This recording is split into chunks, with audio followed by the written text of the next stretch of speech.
Hey everyone, it's annekkipu. So this morning I woke up especially early to play the third chapter of the new story quest. Honestly, I am a bit disappointed since it left me with no answers to the questions I got after chapter 2. How long has the impostor been in Teyvat? Have you met him before?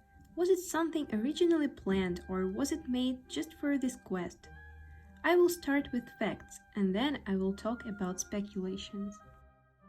The first and honestly the only clue that we have to support the theory that the impostor was originally planned by Mihoyo is the description of the dragon spine weapons.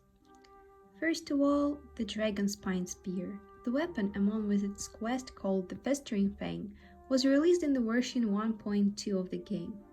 The weapon describes the death of Durin, the dragon once created by Rhine's daughter, who made his end by the joint efforts of Barbados and Dvalin.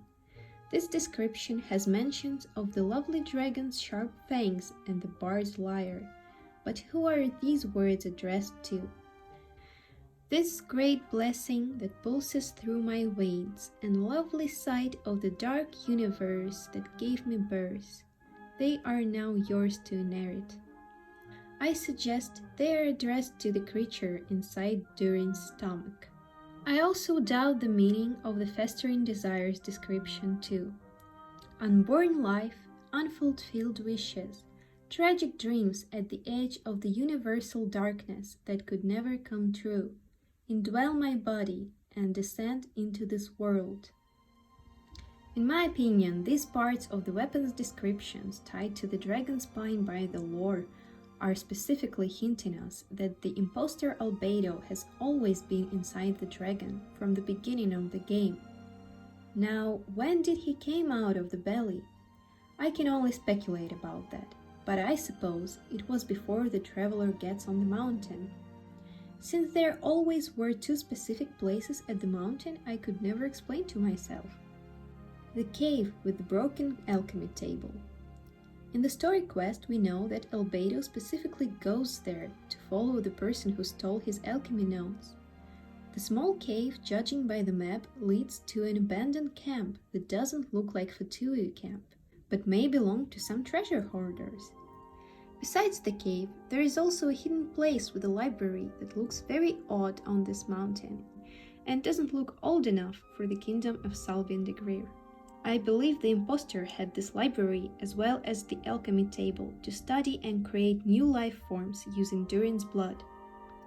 Now to the question if we have ever met the impostor Albedo before. There are two strange official arts by Mihoyo that show us Albedo with no star sign on his neck. Although I checked all the story quests where we met Albedo before and he had his star on the neck, we cannot really say if the traveler met the impostor based on the lore. It seems like Sucrose and Timaeus have. Also, if we consider the arts not a mistake but a clue given to us by the developers, then we can suggest that lore-wise we may have met the impostor already. But after the third chapter of the new story quest, I am not sure what to believe, as we clearly see Albedo changing the presence of the star sign on his neck. Or was it really Albedo? Because we never told him about Paimon's idea to make juice. Even Sucrose and Timaeus pointed out in the beginning of the quest that Albedo may not be able to help us with this problem.